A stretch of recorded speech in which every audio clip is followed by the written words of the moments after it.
of life things, we just transition. It's like, this is the old vehicle, it's getting worn out, and we leave, we review our life, what we've done, how we've impacted people, and then we get to choose another new scenario of things we want to experience or work on, get a better understanding of, and then we pick a new family and a new form, whether it's in this dimension or a different dimension, and we continue forward, okay? So, yeah, all interesting things. Now, it was interesting yesterday that I had somebody ask about chakras, etc., and that path forward. And again, if you're going through the Kundalini journey, you might want to read the Tibetan Book of the Dead, and that will tell you things that you are going to face in that journey. When I saw the Tibetan Book of the Dead and I started reading, I was like, oh my God, this is the journey. Now usually the Tibetan Book of the Dead, they'll read when one has passed, and they read that of the realms, the hungry ghost and all these other things. Well, if you read it and you're going through Kundalini, you do that journey while you're here, okay? You can process and go through those things. These are different, different meditations that one can pass through.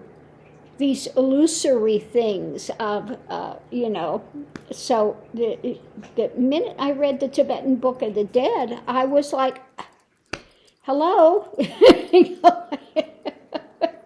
This is so the Kundalini journey, okay? Going through those different meditations and stuff along the way that one confronts on their journey. So yeah, it's interesting. And if you understand that the journey is not as much about body form as it is consciousness and the different things that we're facing.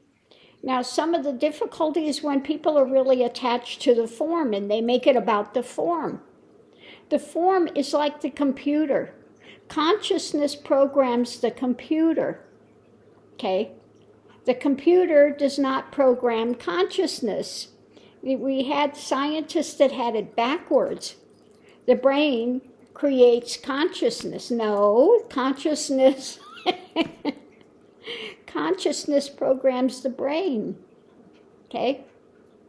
Because if people have a stroke or something, they can, through consciousness, make changes to the brain, okay? So they've got it backwards. But anyway, that's another whole kettle of fish. Yeah, the journey through Kundalini is to show you you're not this physical form. You are spirit. You are, something much more than this. But this is our vehicle. This is the house, the temple, and the vehicle for our ability to be able to express in this world of transient, okay? In this world of duality and the transience, okay? So there's something much more than just this transient world. And it's like I was trying to explain in the other video, you go into the Hindu temples and you have the linga. The linga is the stone. You see the stone like that. It's an oval and it sits in this yoni. Yoni is like the expression where the linga is like the 0 point balance. People want to say the linga is like a penis. It's not. If you wanted to do it to a body part, it would be like a testicle, okay? Because it's the seed state of what's going to come forward. You have the seed state, and it comes out into the light beyond light, comes out into the transient, okay, which it becomes like a prism and breaks up this light into the manifestation, okay? When one gets to realization, they're like the linga, which is the still center, and then everything revolves around that. Rather than trying to hang on to the outside and go inward, you're already inward, and you've become the axle, or you've become the linga. And everything is revolving around that, but there's always that still center. There's always that. So that's why they have the things like the, like Shakti, you have the, or the Buddhist, you have the Kala chakra, okay? The different entrances that go into the center, okay? All of these points where all the energies connect, etc., okay? So there's so many things that one can explore when it comes to consciousness, energy. Everything is based, the energetic things, depending on the vibration of something, creates the colors. And the way I like to explain it is that the divine is the light bulb. The transient is the light shade, okay? You poke holes in the light shade and what happens? You see various lights coming out, but they all come from what? The one singular source. If you trace it back, it's all singular, one source. But because of the transient, you see many lights, you think that they're all separate, but they're not separate, okay? That's the easiest way I have to explain it. Everyone has the same amount of the divine is within them. The only difference between realized and unrealized, because we all have exactly the same potential, the same workings, is one is confused by the lampshade. Okay? They take the lampshade and these various pinpoints to be separate identities. But the path, when one gets back to their original, you can call it original mind, which is prior to how do I want to say it? The word and all of these things in creation, okay? That's ultimately what we are, okay? This is why you say that you can never speak about it, because all words are what? Duality. And Advaita is prior to duality. The minute you speak about it, it's already in divisionary realm. The journey is, you get to the end point of it where everything dismantles, and it's like the great joke. It's what it is. You get there and everything dismantles.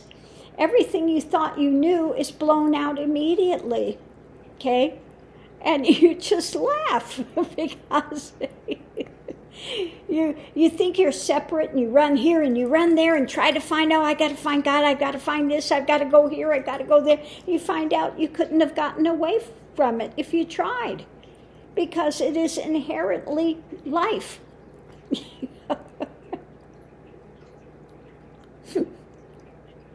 So it's like the great joke. Once you get the joke, then it's like, oh my goodness.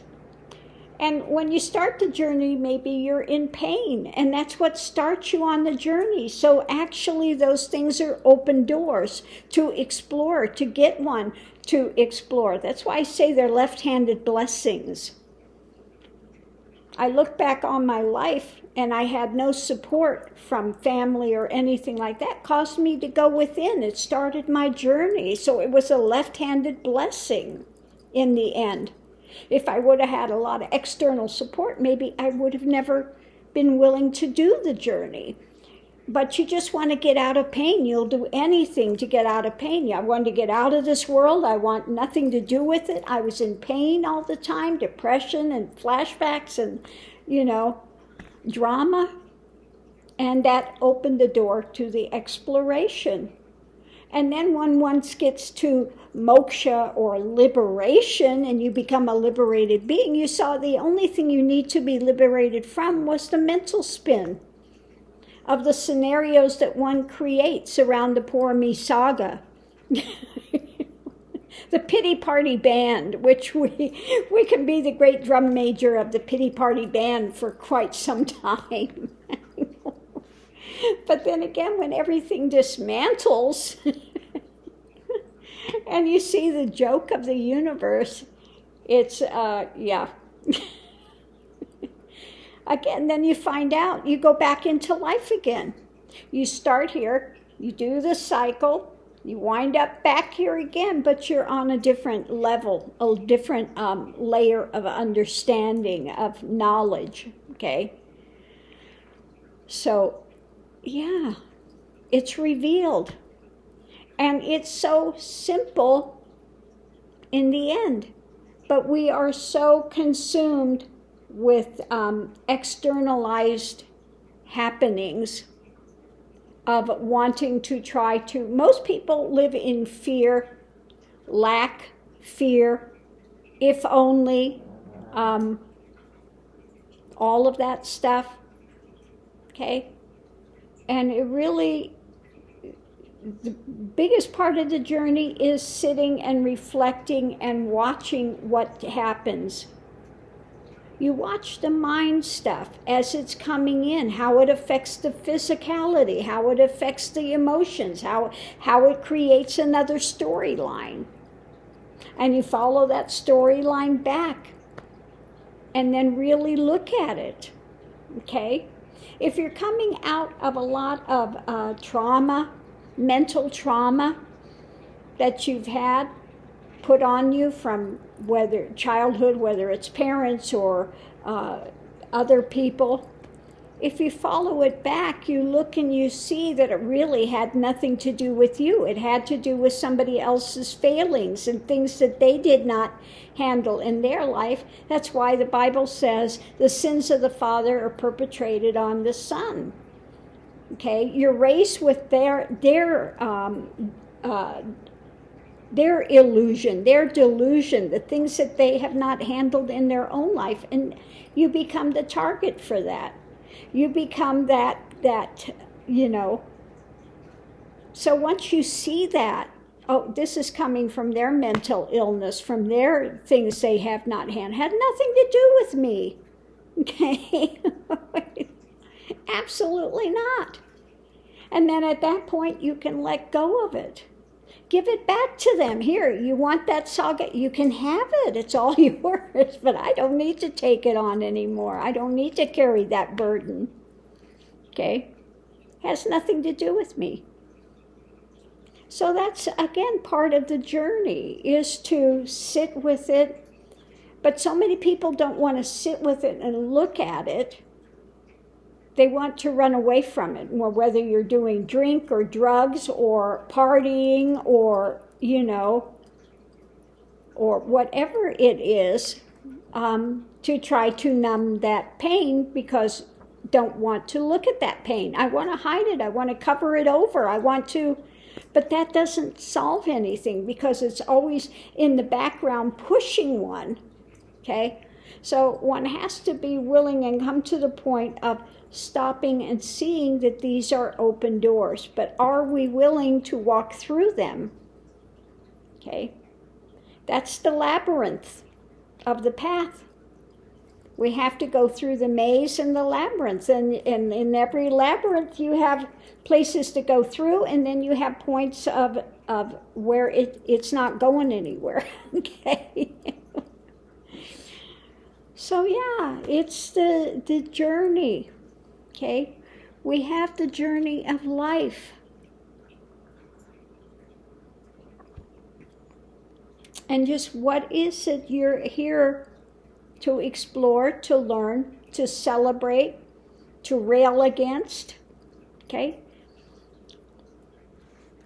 This is like the girl that came in, and I'm trying to help her, because she comes in and says, I'm enlightened and I'm all potent. Oh, really? Well, tell me about that then. Then she just gets angry, says I'm a racist and she's browner than anybody, and she's, goes off on this rant. So we go, stop. What is pushing your button? Okay, if you come and you make this proclamation, I ask you about it, and then you get off on this thing. So you want to convince yourself that you're potent, you're powerful, you're this, you're that, then stop and look. What is your button getting pushed about? Okay? What is this big chip on the shoulder of this, If you were all potent and this and that, and you didn't have a chip on your shoulder about everything, you wouldn't have this reactionary drama. So stop and look at it. These are all, again, if you have a flashpoint, what happens? If you're in fear or you're in anger, what happens? It's like I told her, your hackles are raised. Oh, now you're calling me an animal. No, I'm not calling you an animal. It's a term. It means that, your body is reacting. The hackles raised, the body reacts. You have this rush of adrenaline, fight or flight. So if you have fight or flight and this rush of adrenaline happen, stop, take a breath, and look at how it's affecting the mind and the body. Immediately goes to creating another storyline. Okay? So most people are running their lives around fear or lack. Okay? So what is it one is really lacking? Look at it. What is the fear about? Look at it. Stop. And look how this feeling of fear and lack, creates another storyline, which you wrap around a physical form and emotion, etc. And see how these cause these changes in the body. You'll see that it comes down to a rush of adrenaline, okay, which then attaches to a storyline. So back that up. Back that up. Look at it. Watch how that happens. And then you can dissect it. You get into witness state, which they will call some part of depersonalization, which they want to make it something really toxic. Well, no, it's a valuable point on the path where one can watch their actions and comment on it as it's happening. There's a buffer zone, okay? The buffer zone allows you to witness what you are doing and comment on it as it's happening. Now, in my own journey, I can tell you, in witness state, somebody said something and I went off and went ballistic and was just, and I go, well, that's pretty stupid, watching myself. That's pretty stupid. And meanwhile, the body's still reacting and you're going through this anger phase and you're just watching it going, oh my God.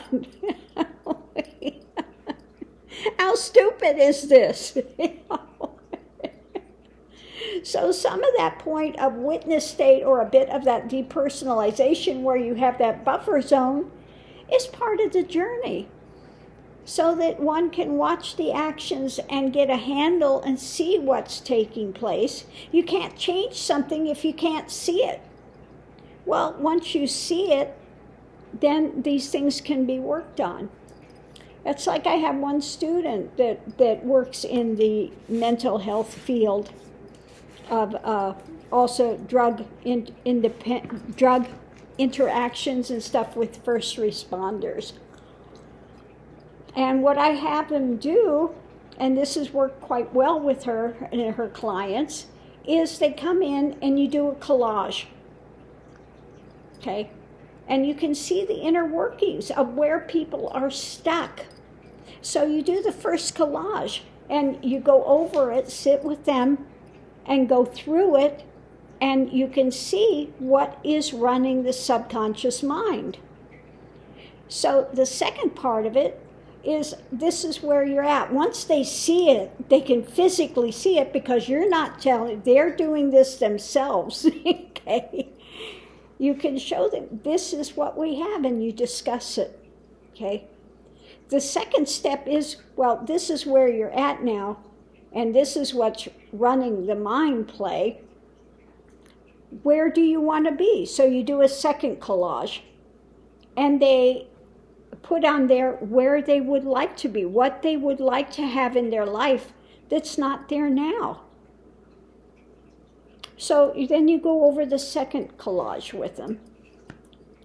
And the next step is you're going to bridge that. And this is the important part, because people that are first responders and stuff want to be in control.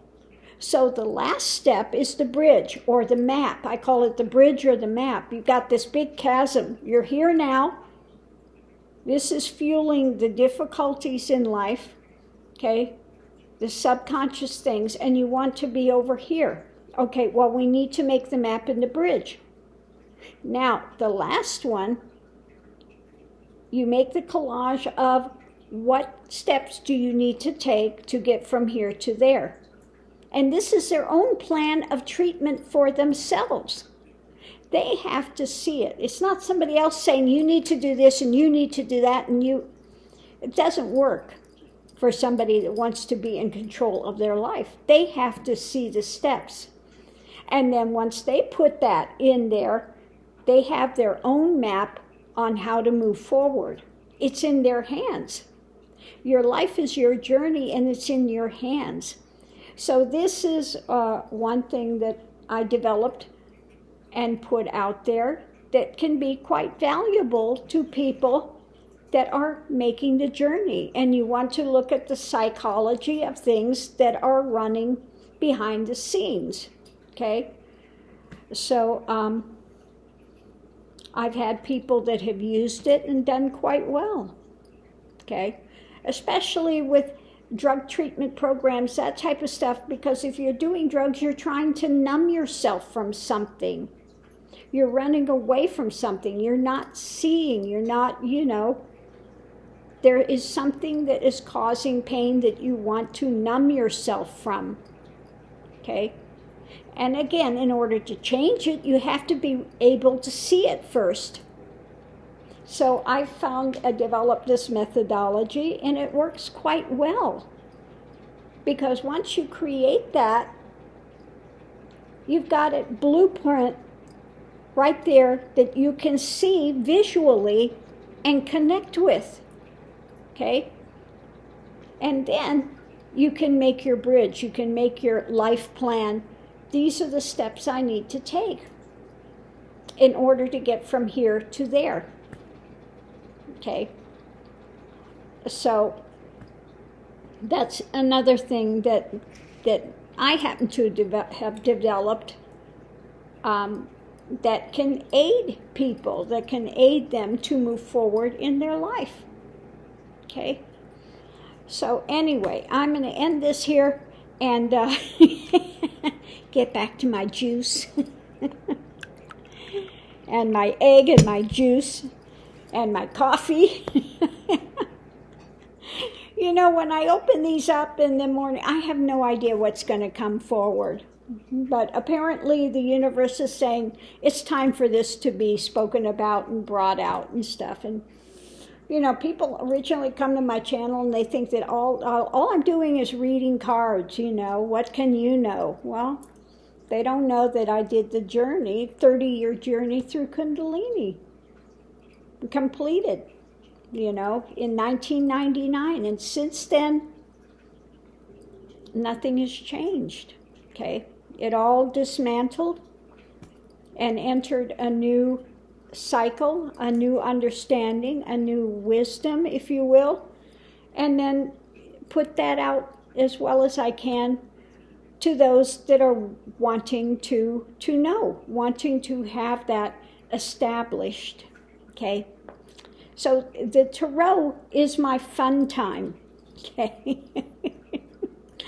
What difference does it make how teachings come forward or spiritual things come forward that can aid people to stop and look, or to take their mind, like the politics? I don't really enjoy all the political drama, but if I can aid people into, not getting so caught up and being so where it's ruling their life and making their life miserable, then I'm happy to do that. Because this too will pass. These type of happenings in the world, they're transitory. They're not going to be here forever. Okay? So we come here and we are as a collective moving through this. You have the collective mind, and then you have the individual mind within the collective. Okay? So you're going through this spectrum. Okay? So anyway, on that note, I'm going to leave this and have the rest of my goodies this morning. And then we'll see where the journey takes us. Where are we going next? Okay? But thanks for being the tribe and being here with me. I do so enjoy you all. And I wish that I wish there was a magic wand I could wave and give you a couple seconds into the mindset here, into the consciousness here. And you would find out that it's, once one enters that stillness, it doesn't matter what comes and goes, what the outer form is doing. There is always a sense of stillness there, no matter what happens. Okay? Yeah. So thanks for tuning in, and I'll see you online.